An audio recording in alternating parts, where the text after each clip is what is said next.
Você consegue ouvir música sem estar estudando? Só por relaxamento? Sem estar percebendo os elementos? Consigo, é possível? consigo. Por exemplo, hoje mesmo, eu falei que tava ouvindo um flashback, tava relaxando ali. Eu não tava pensando Não tava. Percebendo nada? Não tava não. Você consegue fazer essa separação Consigo. dentro de você? Mas assim, eu escuto bastante pra percebendo mesmo, assim. Aham. Mas hoje eu tava relaxando mesmo. Hoje eu vim escutando um flashbackzinho ali, eu tava relaxando ali, tava músicas bonitas, assim. E é legal você falar isso. Quando eu era jovem, né, adolescente, então a gente ia nos showmícios, nos comícios, nos bailes lá na cidade, lá em Amaporã. E eu tinha um colega, que é o Rodolfo, até se ele tinha indo aí, um abraço, Rodolfo. E ele começou a aprender bateria. E era muito, assim, singular pra cidade ali, alguém aprender bateria. Rodolfo de Amaporã? De Amaporã. Rapaz, eu conheço ele, velho. Tô falando pra você. Sabe qual era o apelido dele, velho? Ele tocou uma vez no Garrafão, eu acho. Era o sonho dele tocar, velho, o apelido dele era Fozes. Fozes? Eu não sei por que era Fozes, velho. Eu ia falar o seguinte, que o Rodolfo, a gente ia nos shows e ele ficava na beira do palco, só assim, ó, com a mão, mexendo e vendo e observando o baterista. A gente ia pra dançar, pra assistir o show, e ele aqui, ó. E na época ele era adolescente, todo mundo tirava sarro. Olha lá o Rodolfo lá, parece doido lá na beira do palco.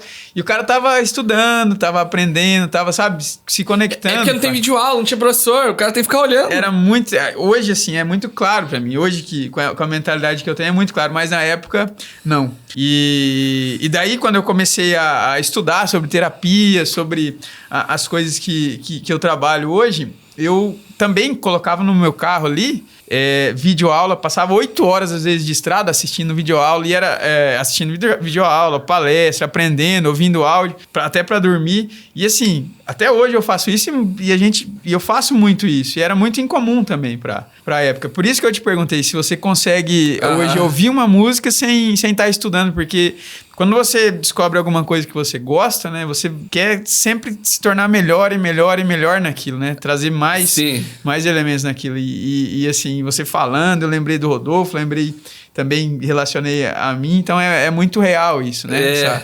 Essa nossa percepção, ativar a nossa percepção, nosso inconsciente para ele ir captando elementos, para a gente ir se desenvolvendo. E nunca parar, né? A gente imaginava um tempo que...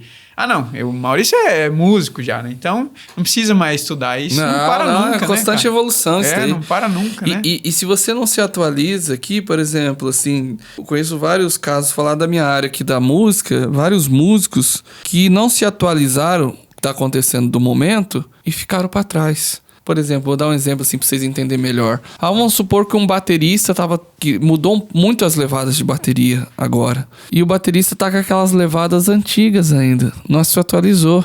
E aí ele não consegue nem gravar o que é atual. E quando ele vai tocar, ele toca meio que mal feito também. E aí meio que ele fica pra trás. O pessoal não chama mais. E o cara começa a se frustrar. Uhum. E eu falo isso pra vários amigos meus, cara... Tem que se atualiza aí. Por exemplo, assim, mudou o ritmo agora, veio com a bachata lá. Como você tava falando da bachata. Pô, eu tive que ouvir Prince Royce. Pô, o que eles gravam na bachata? Qual que é a pele que eles usam no bongo aqui que eu tenho que usar? Por exemplo, a pele do bongo é um outro tipo de pele aqui que vai. Qual que é as viradas que eles ficam fazendo? E que é o outro instrumento que responde pra mim tá gravando isso pra cá. E mesmo assim é difícil, porque assim... Vamos supor, eu nunca toquei esse ritmo. E aí pra tentar pegar a linguagem, é difícil, cara. O cara tem que ficar escutando. Às vezes você tem que ficar escutando muito e depois você praticar, entendeu? Então você tem que ouvir muito e praticar. Você tem a técnica de instrumento, você tem tudo. Só que você não toca aquela onda. Então você precisa estar ouvindo e praticando. Igual nós estávamos falando do pagode lá, que eu não gravo pagode, porque eu não escuto pagode. Eu gosto de pagode, de alguns tipos de pagode. Eu gosto dos pagodes antigos. Eu gosto de Raça Negra, SPC, o Zeca, o Bezerra. São sambas, né, também antigos, né? Mas Raça Negra. Mas eu não escuto muito, por exemplo, os atuais que eu gosto, é Dilcinho e tal. Mas eu não escuto muito...